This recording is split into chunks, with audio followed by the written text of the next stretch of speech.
प्रेम प्रकरणातून प्रियकराने प्रेयसीवर चाकूने हल्ला करून तिचा खून केला आणि स्वतःवरही चाकूने वार करून घेऊन जीवन संपवल्याची खळबळजनक घटना काल शहापूर नाथपै सर्कलजवळ एका घरात घडली। या घटनेमुळे एकच खळबळ उडाली होती।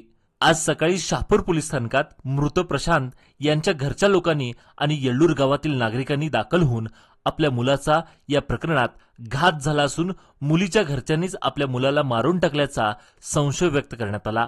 यावेळी जोपर्यंत आपल्याला न्याय मिळत नाही तोपर्यंत आपण आपल्या मुलाचा मृतदेह ताब्यात घेणार नसल्याचं मुलाच्या नातेवाईकांनी पोलिसांना सांगितलं। या खून प्रकरणाची कसून चौकशी करावी अशी मागणी मुलाच्या आई-वडिलांनी तसेच नातेवाईकांनी केली आहे। बाजीराव पंडेकर, आम्हाला न्याय पाहिजे आहे। माझ्या पोरावर अत्याचार केलेत। अत्याचार काय झालेलं आहे? ते मारलेच त्याला बोलवून। अशी शंका काय यायला लागली? मारले म्हणून शंका। पोरगा 5 वाजेपर्यंत घरी होता, 5 वाजता बोलवून मारलेत फोन करून। आता कंप्लेंट दिली।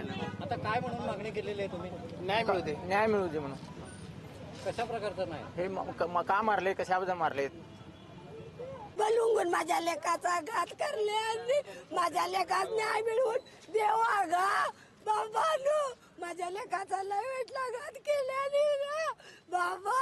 माझा लेक लय शाना गा, माझा लेक लय शाना होता गा बाबा। माझ्या लेकास न्याय थोडं मिळवून देवा गा। 5 ला फोन करून धमकी देऊन बोलवून माझ्या लेकाचा खून केले। आम्हाला इथं आम्हाला न्याय पाहिजे। आम्ही त्याच्यानंतर आम्ही बॉडीला हात लावणार।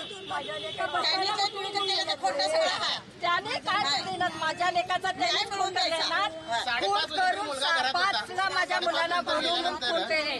खून करून सर्व हत्यारे गरब करून माझ्या मुलावरती मुद्दाम न्याय घातले। सर्व त्यानं केलाय, त्याच्यावर चुका घातले। पण माझ्या मुलाला त्यांनीच मारलेत। माझ्या मुलाला न्याय पाहिजे। न्याय मिळाल्याशिवाय मी नाही। काल 4:30 वाजताकडे त्याला फोन येत होते, धमकीचे फोन येत होते। फोन त्या बाजून कोण फोनवरती होतं ते काय माहीत नाही, पण त्याला धमकीचे फोन येत होते आणि त्यांच्या नेबर्सनी पण ऐकलेले आहे ते धमकीचे फोन। आणि त्यामुळेच तो घरी येऊन काही करावं नाही, आमच्या घरातल्यांचं बरं वाईट करावं नाही म्हणून तो घाबरून निघून गेला घरामधून। त्यानंतर आमच्या मामानी परत त्याच्या भावांनी त्याला फोन केलेला आहे आणि त्यांनी फोन केला, त्यांनी काही फोन उचलला नाही। त्यानंतर आम्हाला जेव्हा न्यूज मिळाली आणि आम्ही तिथं गेलो त्यावेळेला सगळं काही आमच्या भावावरती घालून फेसबुकवरती असू दे, न्यूजवरती असू दे, सगळीकडे हे पसरलेलं आहे की त्यांनी मारलाय।